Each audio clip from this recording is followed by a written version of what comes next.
dans plusieurs civilisations et même nations jusqu'à ce jour. Lorsqu'on festoie, lorsqu'on célèbre les jours des morts, tout se fait avec autour une symbolique des crânes des humains. Pourquoi ce lieu était-il appelé Golgotha, le lieu du crâne? Les uns disent que c'est là où se trouvait le crâne de Adam, d'autres disent le crâne de Goliath. Mais dans tous les cas, ce lieu qui était le lieu de l'ultime jugement, où l'on pendait au bois et on crucifiait pour le jugement, ce lieu s'appelait le lieu du crâne. Tout sorcier et toute sorcière qui parle contre ta vie, ayant des crânes devant lui, en train de frotter le crâne d'un singe, crâne d'un primate, crâne d'une chauve-souris, crâne d'un chat, et il proclame des imprécations sur toi, que les cieux s'ouvrent et que le tonnerre les foudroie, que le feu tombe où il se trouve, au nom de Jésus-Christ. Parce que la tête, composée principalement par le crâne à l'intérieur, est d'une grande importance dans la spiritualité. Mais une chose est à savoir, chaque membre du corps est généralement attaché à un sens. L'être humain est composé de 5 sens, et les 5 sens sont attachés à un membre du corps humain.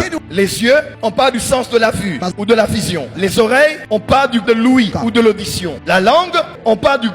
Quand on pense au nez, on pense à l'odorat. Quand on pense à la peau, sur le corps, en particulier les mains et les doigts, on pense au toucher. Chaque membre du corps peut être attaché à un sens. Mais en dessous de la tête, tous les membres sont attachés, dénominateur commun, au toucher. Donc ils ont un deuxième sens qu'ils représentent et le sens principal. Au niveau de la main, il y a le toucher. La seule partie du corps de l'être humain qui en lui-même a tous les 5 sens, c'est la tête. Tout le reste du corps humain est caractérisé par le toucher. Mais la tête en elle-même a la vue, l'ouïe, l'odorat, le goût, le toucher. Tous les 5 sens se trouvent au niveau de la tête. Voilà pourquoi quand Dieu parle des châtiments attribués aux voyants et aux prophètes, il a fermé les yeux des prophètes. Parce qu'un prophète peut voir, un prophète peut entendre. Un habit ne fait pas qu'entendre. Un habit peut aussi voir. Même si la vue n'est pas le canal officiel par lequel Dieu le parle. Mais le voyant, lui, n'est pas attaché qu'à la vue. Quand Dieu veut juger le voyant, il voit la tête du voyant. Parce que le voyant, au-delà d'entendre et de voir, le voyant a le goût, le voyant a l'odorat, le voyant a le toucher. Un voyant peut